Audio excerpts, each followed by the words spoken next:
Hello everybody. You guys have inspired me to film another video.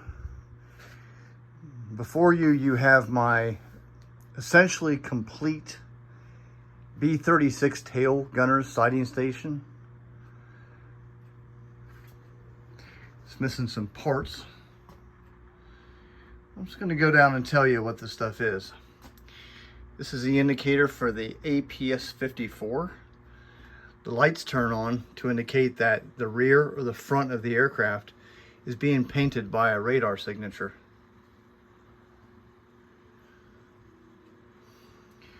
This is the tail gunner's hand control set, as well as the remote controlled turret panel. Get your ammunition counters, which are missing, your fire safe main breaker, your spare fuses, and so on. For you guys who like data plates,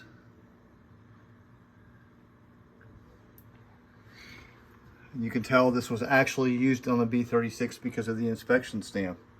Consolidated Vultee, Fort Worth. This is the voltage regulator. It's a fancy transformer. There was a lot of electrical transformation on the B-36, and transformers and rectifiers and all that kind of stuff played a very critical role, and apparently it was very important because it was stationed right beside where the tail gunner sat.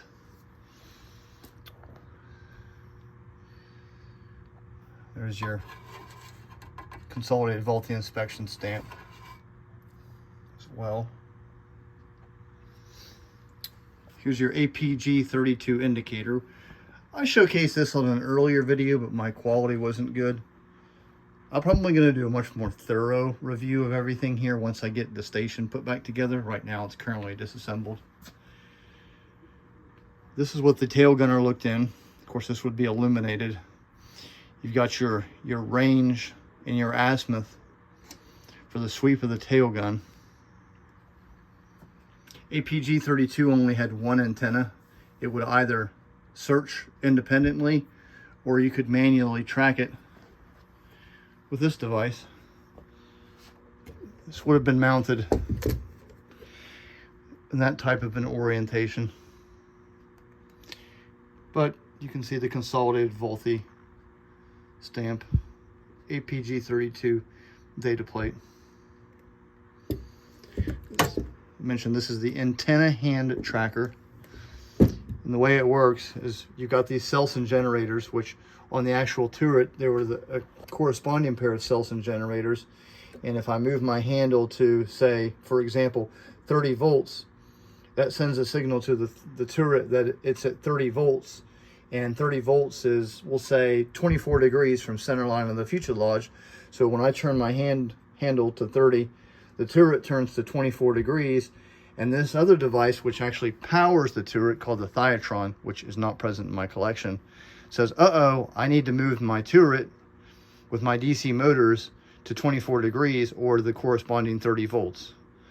So that's how that system works.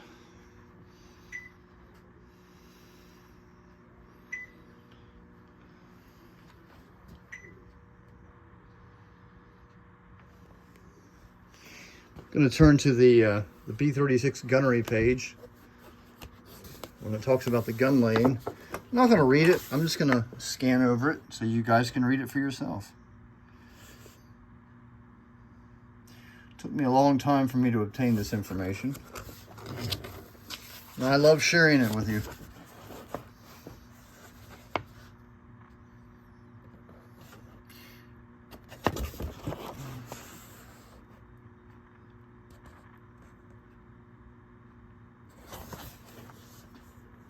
That's the brains, or the motherboard, the radar central. It went right there in that space, but it weighs 110 pounds, and it's tucked away in the garage.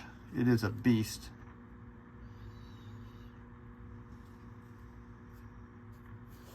I have all these components: the radar modulator, the RF head, and so on.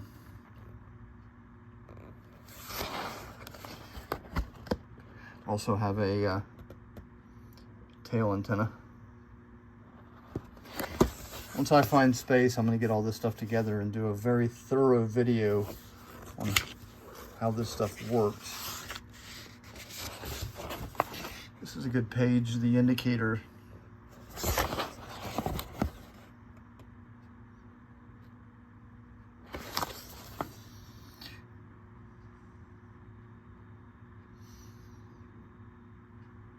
So this is a graphic of exactly what you'd see right there.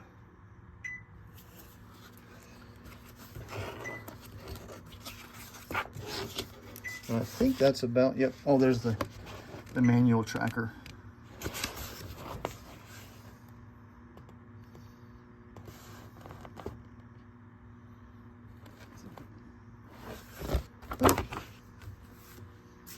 Oh, I forget to mention the obligatory oxygen D2 demand panel on every crew location on the B-36.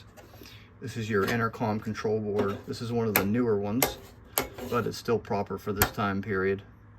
And these are your right hand and left hand chaff dispensers. This would have been the gauge. It was a converted, I think, manifold pressure gauge converted to radar pressure.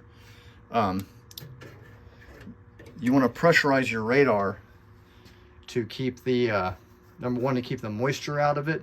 But I think, and don't crucify me here, but I think having air in the system conducts electricity, something of that nature. So it was very important to have the entire system pressurized, and this is how you dump your valve and so on.